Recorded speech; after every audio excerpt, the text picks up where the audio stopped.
How did you become gay? That's a great question. So there's different theories on why. Obviously, there's the genetic, there's environmental, there's hormonal in utero, and I don't know what parts of those affected me, but at a very young age, my brother, who's a year older than I am, he and I, we had a friend who lived, a neighbor, and he invited, I think we were like in third grade or younger. He invited us over and showed us his father's Playboy magazines. Mm-hmm. So it was my first introduction into pornography, into sexuality. So it was very shocking to me. These images were really, really shocking. And but see, it didn't happen to my brother, so I don't know if this is the cause, but for me, it kind of unlocked this lust in me, but there was nowhere for me to put the lust. But since I was around guys all the time in my class, that's where the lust was directed. Oh, I see. And then when I was 9 years old, I woke up, we spent the night at a friend's house from my school, and I woke up in the middle of the night and his father was molesting me. Oh, so amazing. that was I think that was like a major turning point for me. Because I think before that, I think I could have gone either direction, but that experience, I think, really, shifted me into homosexuality. And so when you think of that now, what do you think about? How do you feel about that? About that night? I think the thing is, before I was a Christian, I thought, that night was not a big deal. I was kind of like, oh, it was no big deal. After I became a Christian, I now look back on that night as very traumatic. And because it was the first thought in my mind when I woke up to him molesting me was, if he knows I'm awake, he's going to kill me. I thought he was going to. I had this image in my mind of him stabbing me with a knife. And so now I understand that night was very destructive. Are you over that now? I don't know. I mean, I think I've been prayed. I've gone to my pastors many times and prayed about it, and I think I am. But I mean, I don't know. I think I am. Who were you closest to growing up? Your father or your mother? My mother. Your mother. We were like best friends. Really? Yeah. Growing up, you were your mother's best friend. I was like her surrogate husband. Wow. Bird, well, how did that feel? What was that like for you? See, well, because my father was, he was busy working all the time, and and so my mother turned to me a lot for kind of comfort, and it was like, it felt like I was her kind of secondary concubine or whatever it's called, and so it had this weird feeling of, it was a codependent relationship, but it was, I enjoyed it because I liked being needed by my mother. So it was kind of this really messy relationship. How did you feel about it when you first realized what she was doing? Did you like it then, or you just came to like it? I didn't really it took me a long time until I was an adult to understand what the relationship was, but that it was super codependent. But I liked the fact that she loved me so much and that she relied on me so much and needed me so much. I liked being needed. I mean, who doesn't want to be needed by their mother? It's that kind of thing. And so I liked our relationship, growing up. Did you sleep with her while growing up? No. You never slept in the same bed with her? No. And did it feel like a trauma when she was doing that? You didn't want her to be that close to her in the beginning? No. It just felt like, My mother was a very sensitive Yeah. human being. I know what you mean. Very, very sensitive. And I was very sensitive as a little boy, and so we connected on that. So you became like her. Yeah. And are you surprised you became like your mother? Not now. No, I'm not. I'm not surprised by that. And so did you forgive her for doing that to you? No, I haven't. Why not? I haven't thought of doing it. Now that you're thinking of it, do you think you need to forgive her for that? Because Probably. what happens is mothers, when they do that to their children, they impose their will upon their children. And when you're a kid, you resent it at first. And then when you resent it, you become like what you resent. You take on her identity, the same spirits of her, now in you. So it feels like it's okay after a while, right? Yeah. But she really created you in her image. And that can have a lot to do with you feeling that you were gay. Yeah. Because you had the woman's spirit rather than the father's spirit. Yeah. So I guess I do need to forgive her. Yeah. And then that way God will forgive you and you'll be free forever. Because Yeah. you were never a homosexual, you just took on the woman's identity. And it felt that way. Yeah. The I think that's- mindset and the emotion and stuff that come with it. Yeah. I think that had a lot to do with it. Amazing, huh? Yeah. And so, just you realize you're not a homosexual anymore. Were you a radical homosexual at any point? No, I was never I wasn't like an activist. Oh, okay. No. I mean, I did go to gay pride parades in New York, LA, San Francisco. I went to all, I would go to gay bars all the time with my friends, Right. but I was never like a militant gay guy. Nice. What was your impression of the radical ones, the militant ones, the activist ones, and impose themselves on the rest of the world? I just thought it was in bad taste. When I would go to these gay pride parades and there would be kind of like naked men basically on floats dancing, and like all my friends, we would just be like, "Ugh, this is ridiculous. Like, what are they doing?" Yeah.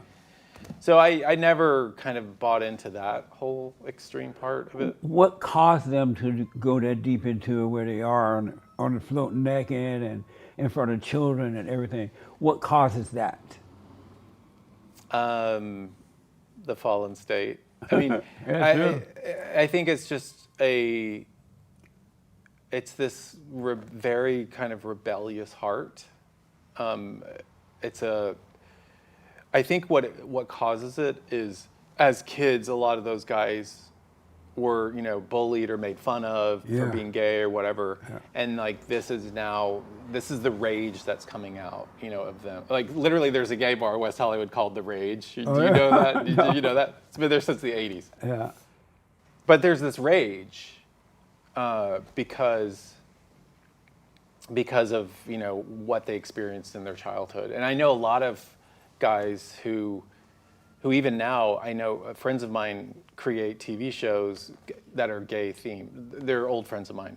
They create TV shows that on Netflix that are all gay characters, or a lot of gay characters. Yeah. And those guys were bullied when they were in high school. Oh, okay. As gay guys. They were bullied.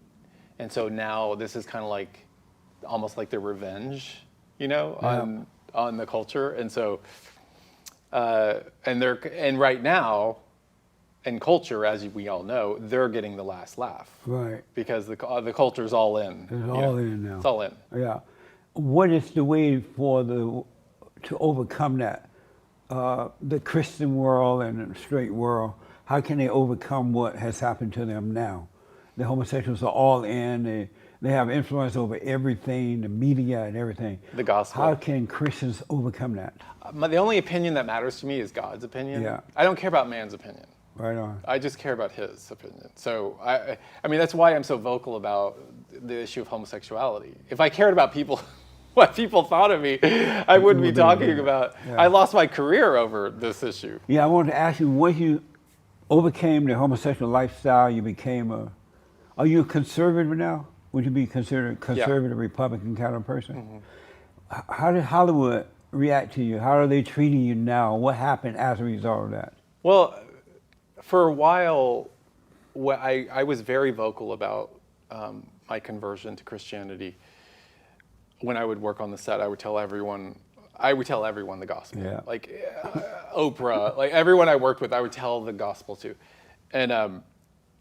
And for a long time, people were kind of intrigued and kind of cool with it, but it wasn't 2 years when my book came out in 2019, that's when it became untenable for me to continue to work in Hollywood, and my agent dropped me. And He dropped you because of the book? yeah, Really? well, So they never said that explicitly. They're But like, oh no, he's not playing. This is real. yeah, exactly. It was like, now, okay, it was okay for you to talk about this, but now that it's in print in a book out in the world, like, we can't have you work on the set with these Really? actresses and actors and all these people. What made you decide to come out and just tell the world your personal stuff, about being gay and all that, especially in the Christian world? What made you decide to do that? Well, I got saved 12 years ago. So before 12 years ago, I was living as a gay man in Hollywood for many, many years, since I moved here in 1993. But the reason I wrote the book is a change of affection. It came out in 2019, but I wrote it while I was in seminary at Biola University. And I wrote it because I felt like the church is confused now about this issue, about homosexuality, homosexual behavior. And so I really wrote the book to edify the church, to help Christians understand this issue biblically, theologically, culturally, and from someone who's been on both sides of it. And so that's really why I wrote the book, to kind of strengthen the church, because the church is so confused. It right really now is, on especially this today. issue. When you were gay, did you identify as being gay? Yes. And what made you identify with that? When I was in high school and college, I didn't identify as gay. I just thought it was this was a desire I had for same sex. I never identified it. It wasn't until right after college, I met my first boyfriend, and that was when I really started identifying as gay. I came out to my family, all my friends. And then of course, when I moved to LA right after that, the whole, culture around me, all my friends in LA, it was like encouraged to use that as your identity. And so it became my full-blown identity for 20 years. And at some point, did you know something was wrong with it, or did you accept it as being right? Or did you accept it, but you knew something was wrong? It wasn't normal. It's kind of like Romans 1. Paul talks about suppressing the truth, and he uses homosexual behavior as the example of suppressing the truth in that whole chapter.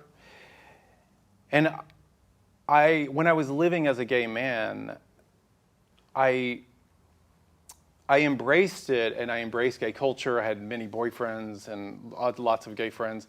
But I think deep down inside, I knew that there was something not quite right. Yeah. But I just kind of ignored that. I ignored those thoughts and just kind of fully embraced the life.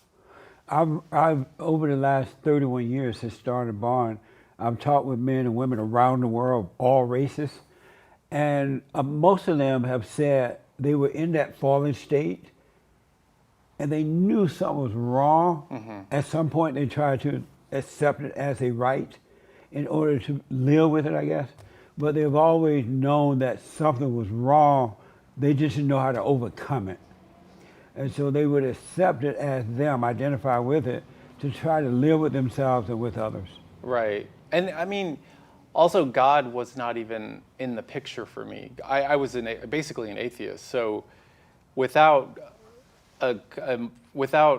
any sort of basis for morality, there was no reason for me not to pursue that life, right. Not to pursue those desires, because why not? And it wasn't until 12 years ago when I met Jesus that everything changed. Right on. And when you say everything changed, what changed exactly? my entire world changed. So 12 years ago, I met some people at a coffee shop who were Christians. They invited me to their church in Hollywood called Reality LA, which is an evangelical church. And I went to the service. I reluctantly went to the service. It was weird that I even went. The fact that I went is crazy. But I was kind of at a point in my life where I was like, is that all there is? You know, I was having that kind of moment in my life. So I went and I heard the sermon and completely was just like overwhelmed by the Holy Spirit convicted me.